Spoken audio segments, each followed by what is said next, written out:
vous avez bien vu la miniature de cette vidéo, la CIA a voulu utiliser un chat pour espionner l'URSS avec un émetteur radio. La CIA a fait beaucoup d'expériences bizarres et de missions exceptionnelles, et ce sera le sujet de la vidéo d'aujourd'hui.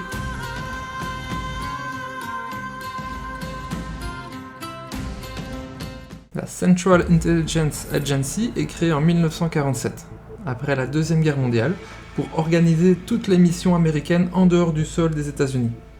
Elle doit aussi acquérir des renseignements à travers l'espionnage.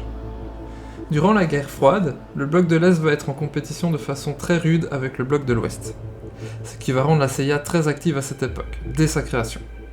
L'opération Gold. Comment écouter son voisin sans qu'il ne s'en rende compte ? C'est la question que la CIA s'est posée en 1954 pour espionner les Russes à Berlin. Et ils ont eu comme idée de creuser un tunnel en dessous de Berlin pour écouter ce qu'il se passait au-dessus. Pas de bol, les Russes ont directement été mis au courant de cette manœuvre, grâce à l'un de leurs agents doubles. Ils vont même jusqu'à laisser le tunnel actif 1 an pour être sûr que leur agent double ne soit pas grillé. Donc, pendant 1 an, la CIA va travailler dans le vent, en pensant être discret. Le tunnel est finalement découvert officiellement par les forces russes en 1956, pour le fermer en qualifiant cette opération d'acte de gangster. La CIA a tout de même réussi à avoir quelques informations grâce à ce tunnel, et aux bandes magnétiques qui en sortaient. Ils ont notamment pu localiser des bases russes et apprendre la création de l'armée de l'Est-Allemagne. Projet Azorian. Alors ce projet, c'est le projet top secret le plus complexe que la CIA a dû réaliser pendant la guerre froide. En 1968, un sous-marin soviétique coule au large d'Hawaï. Et un gros sous-marin, avec des missiles nucléaires. Tous les marins disparaissent et on ne sait pas ce qui est arrivé. Pourtant, la CIA est au courant. Le comment est resté classifié, mais les Américains ont localisé l'épave et la CIA va s'emparer du dossier pour tenter de récupérer les sous-marins de 63 000 tonnes pour l'étudier et tenter de récupérer des informations secrètes. Après quelques années d'analyse et de recherche pour trouver un moyen de récupérer la carcasse du navire, 2 vaisseaux de récupération sont envoyés sur place en 1974. Le premier bateau, le Glomar Explorer, sera équipé d'immenses pinces pour aller chercher le sous-marin sous l'eau. Un autre bateau, le HMB-1, sera une barge submersible qui devra accueillir l'épave sous l'eau. En effet, toute l'opération doit rester secrète et donc invisible par les autres navires qui passent par là, mais aussi indétectable par des satellites.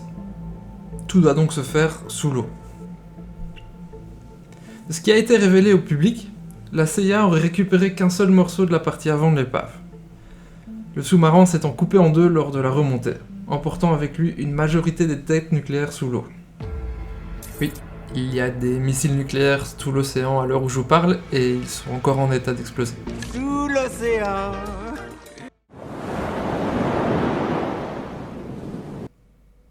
Acoustic Kitty.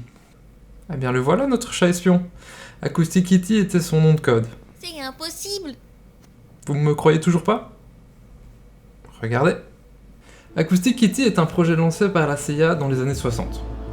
L'idée était d'utiliser un chat pour espionner le Kremlin et les ambassades de l'URSS dans le contexte de la guerre froide.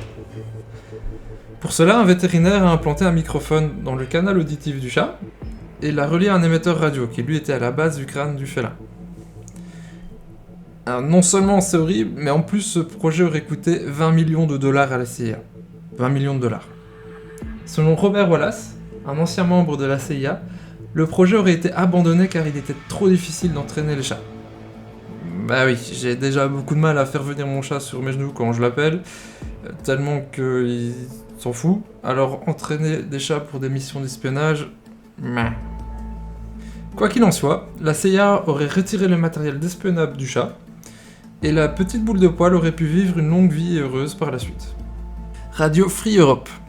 Et oui, la CIA va lancer une radio. L'objectif de celle-ci était de diffuser des informations normalement indisponibles aux habitants du bloc de l'Est pour contrecarrer la propagande communiste et prôner la compréhension mutuelle entre les peuples. La première diffusion a eu lieu en 1950 à Munich, en Autriche, en direction de la Tchécoslovaquie. Le financement de la FIA va s'arrêter en 1971, mais la radio va être soutenue jusqu'à aujourd'hui par le gouvernement américain. C'était une petite anecdote, mais je la trouvais assez cool quand même. L'opération BP Success. Donc en gros ici, la CIA va essayer de faire chuter un gouvernement parce que ce dernier a fait des réformes agraires qui impactent négativement une multinationale américaine qui produit des fruits, dont le directeur de la CIA avait des actions. Ça commence mal. L'opération BP Success est acceptée en 1953 pour un budget de 5 à 6 millions de dollars. La cible est le président du Guatemala fraîchement élu, Arbenz, qui a légalisé le parti communiste et qui lance les réformes agraires qui, rappelez-vous, gênent les affaires américaines. La CIA va donc armer et entraîner des rebelles pour affaiblir le gouvernement officiel du Guatemala. Une guerre psychologique va aussi être lancée.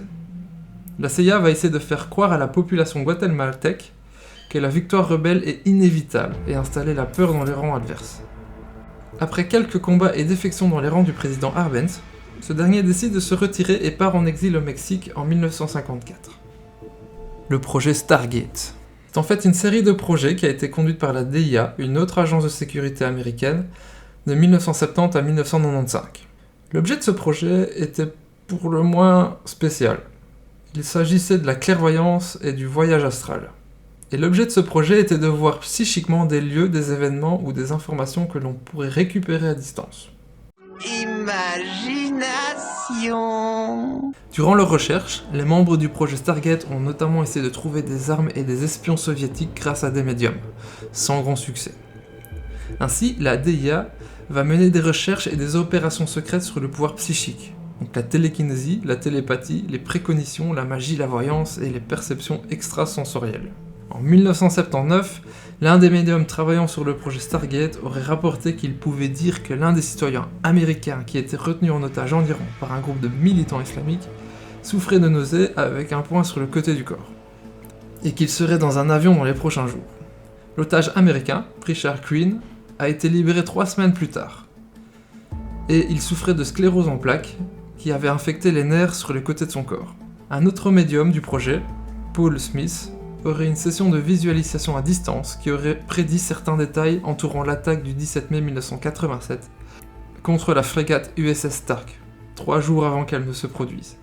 Le professeur de statistiques de l'Université de Californie Jessica Hutz a mené une analyse sur le projet Stargate, qui a révélé que les sujets psychiques doués du projet obtenaient 5 à 15% de résultats positifs, mais que la plupart de leurs résultats comprenaient un grand nombre d'informations non pertinentes et vagues. Au vu de ces résultats, en 1995, la CIA reprend et ferme le dossier, en concluant que rien d'utile n'est ressorti de ces projets.